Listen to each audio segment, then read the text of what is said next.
Hey guys, how's it going? Brad Riley here and welcome to another video. And in this tutorial today, I'm gonna be breaking down step by step how you can start an online freelance business. We're gonna jump right into it, but before we do, if you are new around here, be sure to hit that subscribe button and turn on that notification bell so you don't miss another upload. And if you find any value whatsoever in this video today, a like would be really appreciated. But look, in this video today, I'm gonna cut straight to the chase. I've got 8 key steps for you to follow. And if you follow these 8 key steps, you're gonna know everything you need when it comes to how and what you need to do to start your online freelance business. And look, given the climate we're in right now, there really is no better time to take your income online, to start a business, to become a freelancer and be able to make some money from your laptop. More than ever right now, there is so much demand for online work, online workers and online freelancers. So I'm gonna break down today exactly how you can do that. So step 1, before we can do anything, you need to pick a skill and learn it. Look, there are hundreds and hundreds of different ways that you can become a freelancer. There are so many different services you offer, from becoming an admin assistant, a virtual assistant where you basically do a bunch of admin tasks. You can become a social media marketer where you do Facebook ads,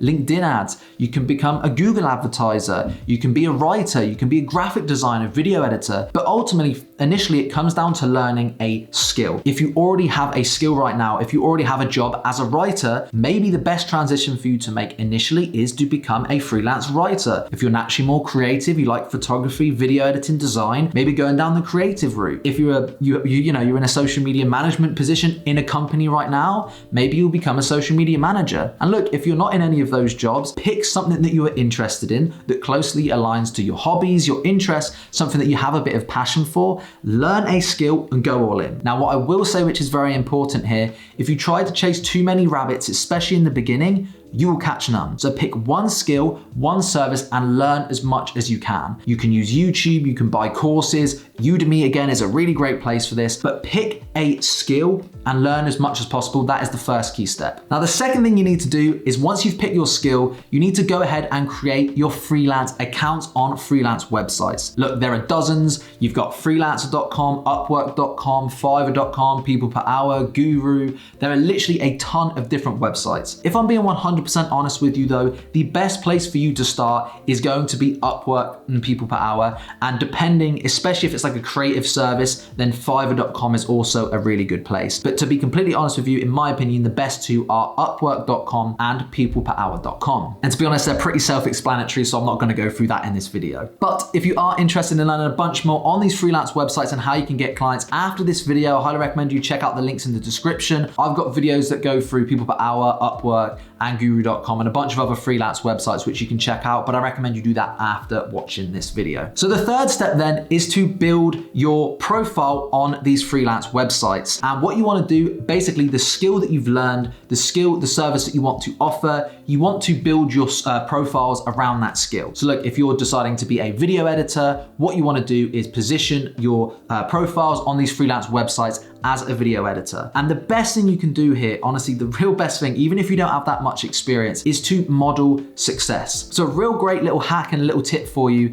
is, let's say upwork.com. If you go in a private or an incognito tab right now, you go to upwork.com, go to the top left-hand corner to the search bar, and you can switch the search to look for freelancers. Type in videographer, video editor, Facebook ads, whatever service that it is or skill that you are offering. Find freelancers. And what I want you to do is go to the filter section and filter to the top earners on the whole platform, the people who have got the best reviews and the best amount of earnings. Because what you're gonna do is you're gonna go direct to the cream of the crop. You're gonna be able to see exactly what these people have done, the profiles they have, the way they've laid it out, the way they position everything. And what you can do here is model those profiles. Now, I'm not saying copy, do not outright copy. You need to be unique to yourself, but model it. If you see they structure it in a certain way, if you see the skills that they've got in their bio, the way they've structured their employment or education history, model that, but unique to yourself. This is gonna be a really great start in building a high level profile, even though you may be a beginner in this when starting your freelance business. Again, as this is such a broad video today, I do have a bunch of videos on this channel that go into that. So all of those will be linked in the description. So what I recommend recommend you do after watching this video is go through all of those videos that I've mentioned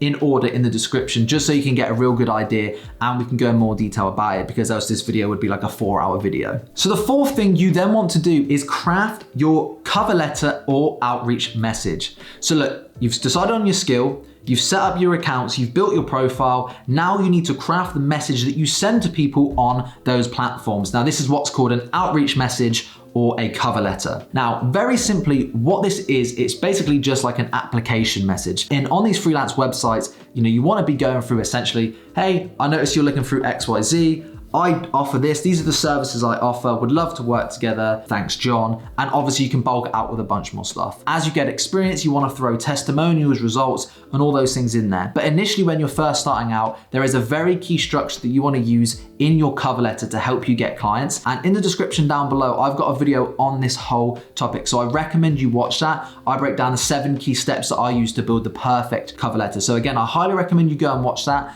But what you want to do is craft this cover letter before you move forward. So look, after you've done those 4 things, moving on to step 5 to start your freelance business, what you want to go ahead and do is start outreach, outreach, outreach. Look, you've done all the hard work now, and this is the intimidating bit for a lot of people, but you really want to start hitting up these businesses, going to the search bars and searching for the service that it is you offer. So if you offer Facebook ads, searching Facebook ads and finding the thousands of jobs on these platforms and reaching out to them using your cover letter. Now, what I want to say here is it's really, really, really important that you stay consistent with this outreach. And there's a key thing that I talk about massive in my philosophy as a freelancer, as an entrepreneur, and that is focusing on income producing activities. That is where you want to be spending 80-90% of your time as a freelancer, as an entrepreneur. Because what you got to think about is, look, when you're starting your business, where is the money? Well, the money is in the business owners. It's from getting clients. What generates those clients?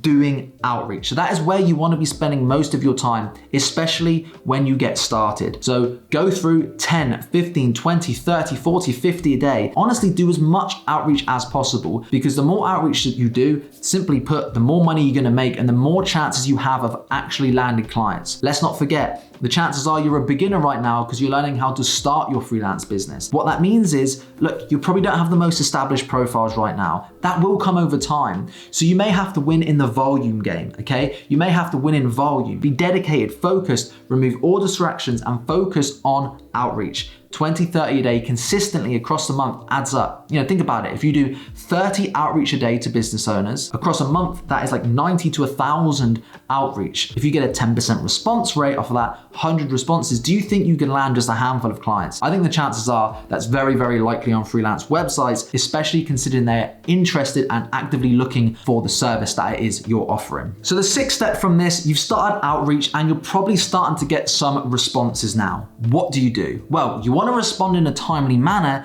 and you want to push for calls. The easiest way, and I promise you this, the easiest way you're going to close deals and get clients is if you get on the phone. A quick phone call to find out what it is they're looking for, seeing if you can help, and if you can help, offering them a solution, basically offering them your service and pricing to them, is the easiest way to close. Look, if you're really unconfident on the phone and it scares you and this is going to prevent you from even doing it, then don't worry. You do not have to do that. You can, on a lot of these platforms like Upwork and PeoplePerHour, you simply can just respond to them via message and try and close that way. And you can build a bit of rapport. But there's no better way to build rapport and close a client and really find out what it is you can do to help and honestly offer a price and a solution to them. There's no better way than doing that, than pushing for what you would call a discovery call. And again, all a discovery call is look, I want to find out information about your business, what it is you're looking for. I want to see if I can help. And if I can, I'm going to offer you my services. People think sales is a bad word. Look, that's why I don't like calling it a sales call. It is a discovery call. You're not selling, you're not pushing it down someone's throat. Ultimately, they're actively looking for help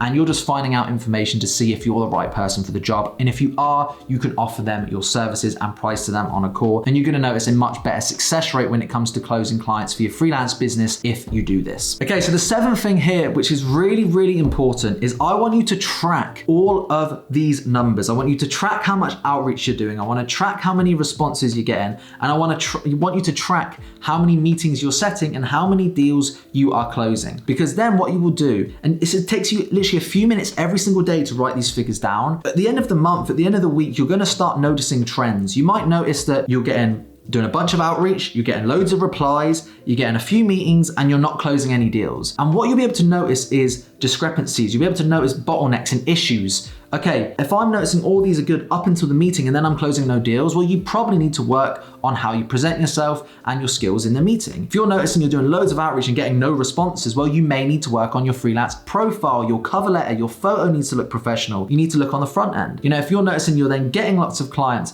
and everything's great, but maybe there's areas that could be done for improvement, you can always tweak your profile, your cover letter. You can tweak how fast you respond. You can do all of these things to improve your close percentage. Very, very important here. And I've done whole videos on this topic, but make sure you are tracking the numbers in a simple Excel sheet, just so if you're not getting clients, you're not just going to give up and think, oh, I'm not getting clients. You can actually identify where it is within that pipeline, in that funnel of getting clients, where there is a leak, where there is the drop off, so you can fix it and then improve your chances of getting those clients and not just give up, okay? Because look, there are thousands, tens of thousands, probably even millions of freelancers in this world. If they can do it, why can't you? You can. If it's not working, you just need to tweak something. Do not give up, okay? So that's really, really important. And finally, the 8th thing that you need to do, which is incredibly, incredibly important, is once you have started to get these clients, you want to over-deliver and constantly improve your service. Now, from my experience, there are 2 key things when it comes to service delivery. It's actually the results that you get. Are you fulfilling on the service you promised, the service that you've sold them on? Second of all is communication, having fast and timely responses to your clients when they message you. If you can constantly improve your communication speed, how you communicate with clients, and improve your service delivery, the results that you get, the quality of your service, what you're gonna notice is a lot more retention in your business. Your clients are gonna stay with you for longer. You're gonna get more referrals. You're gonna get more 5-star reviews. And what that's gonna mean is over time, your profile is gonna build. You're gonna get more earnings. You are gonna get more testimonials and more 5-star reviews. And before you'll know it, you'll be in that top 1 to 2% of freelancers like I am on Upwork. And when you get to that stage, what's gonna happen? Like right now, I've been on Upwork for 4 years. I'm a top rated plus freelancer, which means I'm in the top 2% of freelancers. I've got a 100% job success score, a bunch of 5-star reviews. And guess what that means? I now get anywhere from 3 up to about 10 invitations every single day where I don't even have to do outreach. Clients come to me and say, Brad, I want to work with you. But that is only built over the long term from crafting my service delivery, making sure I've got the best service, the best communication. But again, look, so many people focus on getting clients, starting their business. That is really just the start, right? Once you do that, you need to make sure you're prioritizing the back end. How good is your service and what it is you're offering? Constantly learn new skills, improve your communication, improve your service. And if you do make mistakes and you do lose clients, find out why and then improve those areas. And over time, before you know it, you do have the chance of being those top rated freelancers and your business will grow exponentially. And look, if you are interested in any higher level training when it comes to starting your business, if you're looking for some one-on-one coaching or mentorship, I highly recommend you check out the links in the description to some of my higher level mentorship and training programs where we can work together directly, or you can work directly with my team and we can coach you when it comes to starting your freelance business. But there we have it. Thanks again so much for watching. Drop a like if you found some value. Check out the videos in the description and I'll see you in the next one.